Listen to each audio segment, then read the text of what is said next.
Chaque année, le gouvernement congolais présente un gros document, la loi de finances. Mais derrière ces centaines de pages, il y a une question simple. Où va notre argent? Spoiler, pas toujours là où on croit. L'argent public, c'est un peu le grand panier commun de la République.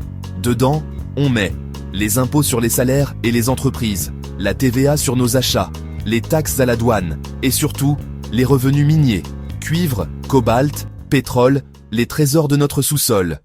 Mais attention, les prix du marché mondial peuvent tout changer. Si le cuivre chute, le budget souffre. Et parfois, une partie des recettes attendues n'arrive jamais, faute de collecte efficace. Imaginez que l'État soit une famille. Il doit payer l'école, les soins, la sécurité, les routes et le loyer de la maison commune, c'est-à-dire le fonctionnement du pays. En RDC, une grande partie du budget va à l'éducation, la santé, les infrastructures, la défense et le paiement de la dette publique. Mais souvent, les dépenses sociales restent faibles face aux besoins. Anecdote.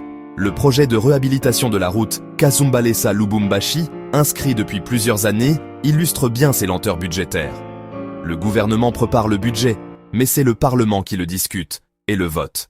Ensuite, la Cour des comptes veille, du moins en théorie, à ce que chaque franc soit bien utilisé. C'est un équilibre entre pouvoir exécutif, législatif et contrôle citoyen.